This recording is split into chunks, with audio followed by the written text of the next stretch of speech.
Bonjour et bienvenue dans cette nouvelle édition d'En Bref. Et on commence tout de suite par les Journées de l'Afrique.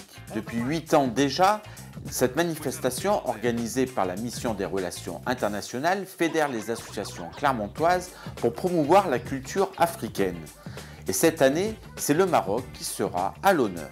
Des expositions, deux grosses expositions autour du Maroc, une à l'espace Pierre Laporte, une à la Mission des Relations Internationales, une grande soirée marocaine organisée avec le partenariat de l'association du Centre culturel marocain, avec qui on organise ces temps forts autour du Maroc et l'appui du Consulat général du Maroc. Et puis enfin, autour de l'Afrique, d'une manière générale, des films avec des débats animés par l'Association des femmes franco-africaines d'Auvergne, par exemple, d'autres expositions au Quorum, à l'École supérieure de commerce, également à la médiathèque communautaire de Jaude, avec un focus sur la coopération entre Clermont-Ferrand et OIM. Enfin, une après-midi découverte d'activités au Home Dome. Pour en savoir plus, vous pouvez vous rendre sur le site www.clermont-international.org. La police municipale est sur le point de déménager. Plus que quelques jours et cela en sera fini des 90 mètres carrés de bureaux exigus, place désormais au 1 rue du Port et 300 mètres carrés de bureaux. En fait, avoir des nouveaux locaux de ce type nous permettra d'avoir une visibilité pour les Clermontois, tout d'abord, et pour les services de la ville. C'est-à-dire que là, nous avons une vitrine qui est en face de la ville et qui est tournée vers le public. Donc cette nouvelle infrastructure va nous permettre de pouvoir répondre mieux aux attentes des Clermontois. La 7e édition des rencontres Action pour la réussite des jeunes a débuté le 26 mars dernier avec la première des 10 rencontres Action qui aura lieu jusqu'au 16 avril prochain. La ville de Clermont se mobilise et elle a tenu à rassembler les partenaires pour le lancement de cette 7e édition. Ces chefs d'entreprise, ces représentants d'organismes portent sur eux, j'allais dire, la réussite de ces jeunes. Ils ont en leur possession à la fois les connaissances du territoire, leur réseau, leur propre réseau qui est très important, c'est cela qui ouvrira les portes, j'allais dire, des réponses à l'ensemble des jeunes qui rencontreront sur leur territoire. Et il n'y a pas de plus fort qu'une carte de visite donnée lors d'une rencontre action d'un partenaire à un jeune. C'est ce qui ouvre les portes. Des partenaires motivés et totalement investis dans le projet. Aujourd'hui, à la différence, il y a une vingtaine d'années, on attendait, on va dire, une maturité. Aujourd'hui, il n'y a pas d'âge pour créer.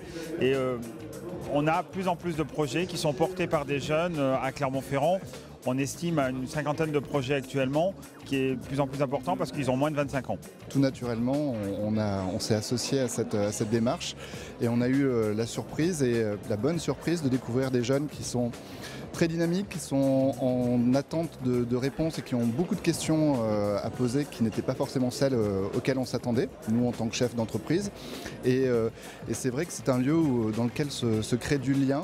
Un lien qu'on a toujours plaisir à retrouver de session en session d'entreprendre pour la réussite des jeunes et d'année en année.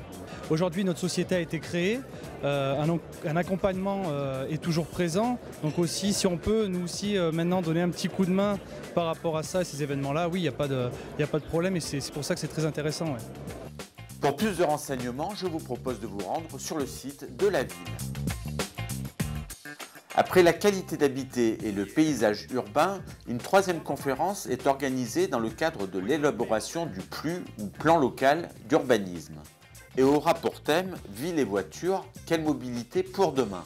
Le SMTC dévoilera des chiffres clés sur les déplacements dans l'agglomération clermontoise et la conférence sera donnée par le sociologue Bruno Marsloff du cabinet Chronos.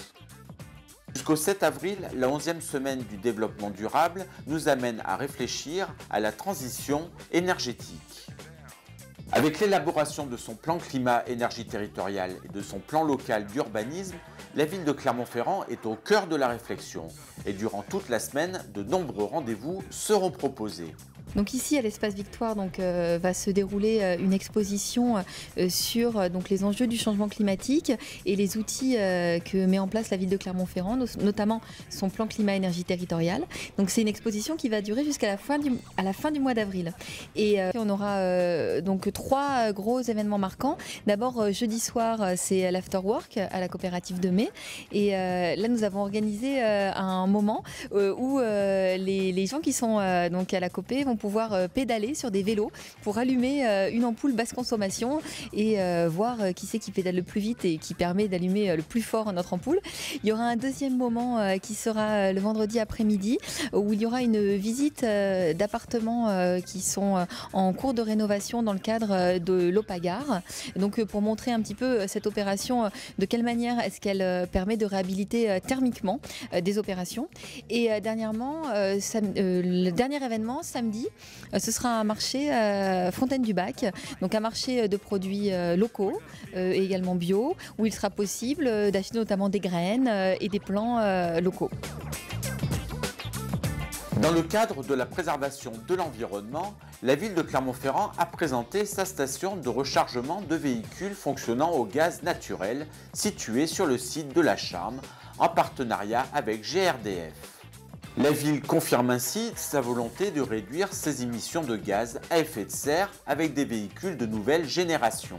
Et sur sa flotte de 545 véhicules, elle en dispose de 83 utilisant des énergies alternatives. Le concours des maisons fleuries, qui existe depuis 1952, a rassemblé cette année 366 Clermontois. La ville de Clermont-Ferrand encourage ses habitants à l'embellissement de leur ville à travers ce concours. Et cette année, la Coupe de la Ville a été remportée par Madame Alzira dos Santos, habitant 18 rue Joseph Cugnot. Un concert à la petite copée qui devrait en faire bouger plus d'un avec les King Kongo and the Pink Monkey Bird, du pur rock and roll avec des assauts 70s et funky, et ce sera le jeudi 11 avril à 20h.